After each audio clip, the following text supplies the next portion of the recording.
Bonjour, bienvenue dans Territoire électrique. Nous sommes à Asnières-sur-Seine, troisième ville en termes de population des Hauts-de-Seine, et nous allons parler d'éclairage public. Un sujet crucial pour vous, élus et responsables de collectivités. Nous allons rencontrer Frédéric Sidbon, adjoint au maire, qui est en charge de ces dossiers. Il va répondre à toutes nos questions et nous faire son retour d'expérience. Bonjour Frédéric. Bonjour Carole. Il y a 6 ans, vous avez lancé un vaste chantier de modernisation de votre éclairage public. Expliquez-nous les contours de ce projet. C'est un plan de performance énergétique sur 8 ans, commencé en 2018 avec le groupe EDF et Dalkia Electrotechnics. Et sur leur conseil, nous avons investi 8,9 millions d'euros pour changer les 6000 points lumineux de la ville en LED. Vous avez choisi un dispositif de LED, ce qui vous permet de gérer la luminosité en fonction des besoins. Alors là, nous sommes de jour, on ne peut pas bien se rendre compte.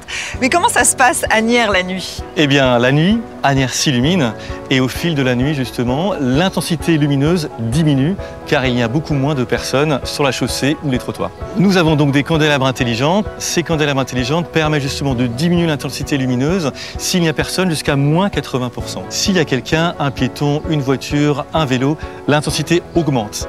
La LED, c'est une lumière blanche. Qui dit blanc dit meilleur éclairage. Donc pas besoin de consommer beaucoup d'électricité. Par contre, retour à la biodiversité puisque ça éclaire le sol, le trottoir, mais pas le ciel. Donc tout ce qui est insectes, chauves-souris, tout ça c'est le retour. C'est ce que nous voulions. C'est bon pour la planète et c'est bon pour la qualité de vie de l'Asniérois. La LED, ça permet de faire des économies d'énergie. Vous avez déclaré vouloir faire 30% d'économies d'énergie. Est-ce que vous avez atteint ce palier ? Totalement, et même nous allons au-delà, puisque nous sommes maintenant à moins 40% d'économie d'énergie de façon standard, et dans les candélabres intelligents, à 4,50 m, nous sommes jusqu'à moins 80% d'économie d'énergie s'il n'y a personne sur la voie ou la voirie. Ce sont des candélabres intelligents. Vous voulez faire d'Asnières une smart city, c'est-à-dire que vous avez des capteurs et vous pouvez avoir des informations collectées sur la voirie. Qu'est-ce que vous faites de toutes ces données ?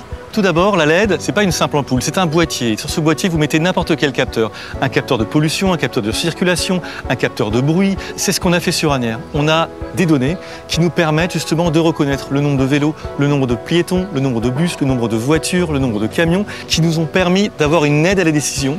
Sur Asnières, nous avons un plan vélo, par exemple. Nous avons vu que la Grande Rue Charles de Gaulle était une rue qui était très passante côté vélo, avec plus de 20 000 vélos par mois. Ce qui nous a permis de dire au département, on a besoin d'une piste sécurisée sur cet axe-là et une passerelle. Et cette passerelle a été justement dédiée aux vélos et aux piétons, qui a été validée par le département dès 2019.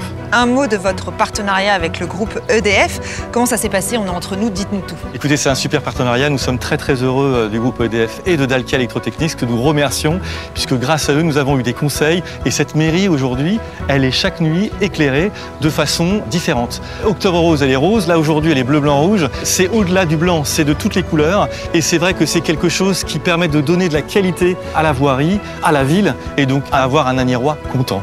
Merci beaucoup, Frédéric. Avec plaisir.